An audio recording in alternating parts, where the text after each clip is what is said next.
absolument difficile, sous forme de défi d'aujourd'hui et l'enjeu de demain. Je vous laisse la parole.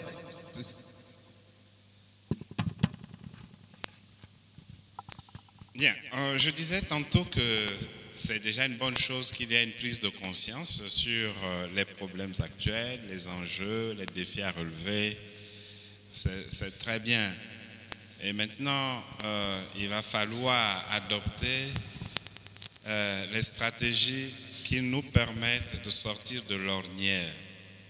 Nous devons être plus intelligents que hier pour disposer d'outils qui nous amènent à faire émerger le développement durable. Vous allez me dire comment on peut faire le développement durable dans les conditions où il n'y a pas de développement. Mais avec la prise de conscience, on devrait pouvoir éviter peut-être la phase du développement simple pour aller vers le développement durable. Je vous donne un exemple. Il y a une société forestière, je ne sais pas,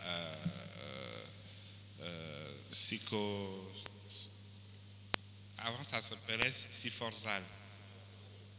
Siforco. Ok.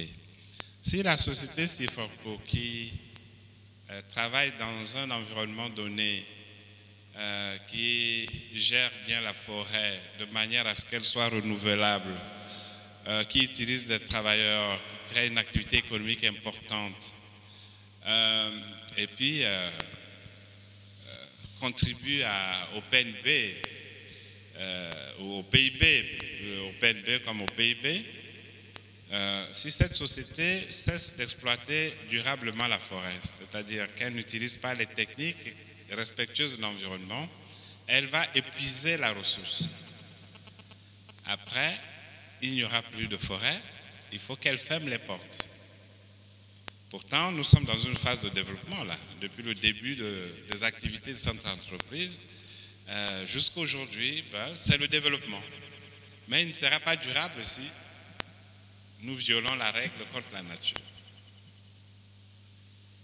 C'est pourquoi il faut que nous puissions introduire les éléments qui nous amènent, ou les aspects qui doivent nous amener à utiliser, à réduire la consommation de matières premières, à rationaliser l'énergie, à mieux gérer notre environnement, y compris l'environnement social, pour qu'il n'y ait pas de facteurs ni de freins qui empêchent le développement.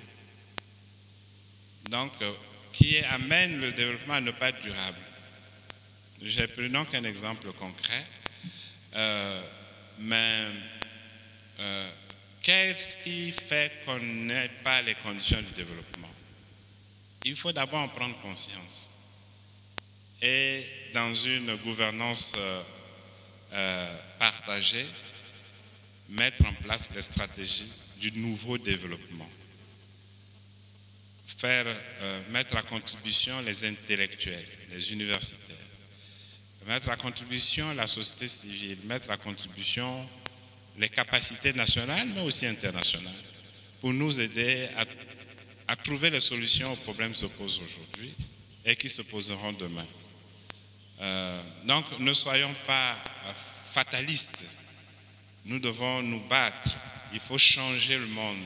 Il faut changer la vie. Il faut faire rêver les citoyens. Faites-les rêver. Vous verrez qu'ils vont s'appliquer plus à l'école, au travail, en sachant qu'il y a un avenir, qu'il y a une perspective. Mais si vous les laissez dans la torpeur, les torpeurs d'aujourd'hui, ils perdent confiance et puis il n'y a plus le sens de l'effort.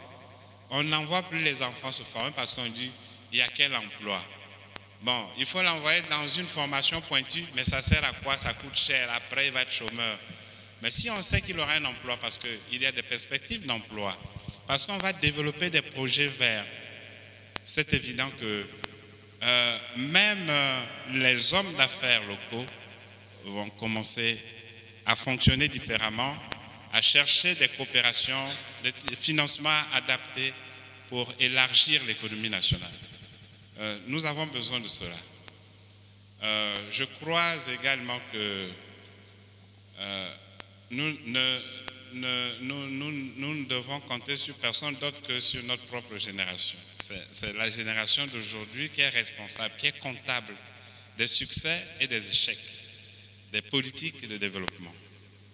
Si nous ne savons pas tirer les leçons du passé, nous ne pourrons jamais construire demain. C'est le temps de le faire, je l'ai dit. Élaborons ensemble. Voilà le point de départ. Dotons-nous d'un instrument important, c'est la stratégie nationale de développement durable. Grâce à elle, nous allons définir les financements, les sources de financement. Nous pourrons nous faire même assister quand les gens auront compris que finalement, nous avons un bon projet, que nous nous donnons une destination, une bonne destination. Les autres nous aideront et nous affecterons, nous ferons une meilleure allocation des ressources propres dans ce que nous allons considérer comme essentiel et stratégique. Merci, Monsieur le Ministre. Monsieur Tossi, vous avez un mot à dire avant que... Non, je voudrais juste dire que je souscris entièrement à la réflexion du prof Ngoma. Effectivement, comme je disais, lorsqu'on va dans ces négociations-là, il nous est difficile de ne pas être émotionnel, compte tenu de tous les éléments que nous avons à notre disposition. Nous utilisons, comme je disais, deux facteurs qui sont objectifs. L'un, c'est ce que dit la science, et l'autre, c'est ce que dit la règle de droit. Et aujourd'hui, on se rend compte que le groupe d'experts, le groupe intergouvernemental d'experts sur le climat, le fameux GIEC, qui il y a quelques années a eu le prix Nobel de la paix avec le vice-président Al Gore, demande que les pays développés réduisent leurs émissions de gaz à effet de serre sur la base de 1990 de 40%, de 25 à 40% d'ici 2020. C'est des éléments objectifs, c'est des choses que la science commande, mais lorsqu'on discute avec les pays développés, ils nous disent il y a eu une crise financière internationale, nous n'avons plus les moyens de notre politique, regardez la Chine, c'est le plus grand émetteur. Donc les pays développés aujourd'hui, certains d'entre eux vont à l'encontre du droit international auquel ils ont souscrit et par rapport auquel ils ont ratifié certains accords internationaux. Aujourd'hui, le Canada s'est retiré du protocole de Kyoto. Notre grand partenaire, la francophonie, s'est retiré du protocole de Kyoto. Aujourd'hui, moi, en tant qu'Africain, je suis en insécurité climatique, avec tous les effets que cela entraînerait, à cause du Canada. Aujourd'hui, le Japon, où on a adopté le protocole de Kyoto, le Japon, qui nous a appris une longue tradition basée sur l'honneur, aujourd'hui, le Japon s'apprête à déshonorer le protocole de Kyoto. Donc, cela, effectivement, nous pousse à nous poser des questions. Et bien sûr, on porte un doigt accusateur vers la Chine, mais c'est là qu'on entre justement dans l'autre élément que le prof Ngoma a touché, la discussion sur l'équité. Aujourd'hui, la Chine, c'est le plus grand émetteur, mais par tête d'habitant, chaque Chinois émet 5 tonnes d'équivalent carbone, tandis que l'Européen est entre 8 à 10 tonnes et l'Américain est à 20 tonnes. L'Africain, lui, a 1 tonne. Donc cela, en fait, peut être inversé en disant que pour pouvoir se développer et s'enrichir et atteindre le niveau requis pour réduire sa pauvreté, l'Africain n'utilise que 1 tonne de carbone, 1 tonne d'espace atmosphérique, alors que le Chinois en utilise 5, l'Européen en utilise 10 et l'Américain en utilise 20. Donc il y a un problème d'équité qui se pose effectivement.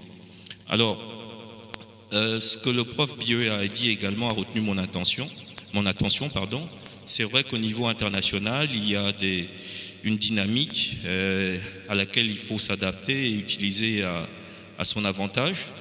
Je dirais qu'il faut justement que nous mettions les pays développés devant leurs responsabilités en leur disant que nous voulons justement nous développer en nous détournant des modes de production et de consommation nocifs que vous avez utilisés. Mais pour cela, il faut nous aider. Or, lorsqu'on demande du transfert de technologie pour être plus efficace, ils disent « Ah non, il y a des droits de propriété intellectuelle qu'on ne peut pas transférer ». Lorsqu'on demande des financements, ils disent « Ah, écoutez, nous sommes en situation de crise ». Alors qu'il y a une obligation de leur part de pouvoir nous aider à nous adapter à ces problèmes environnementaux.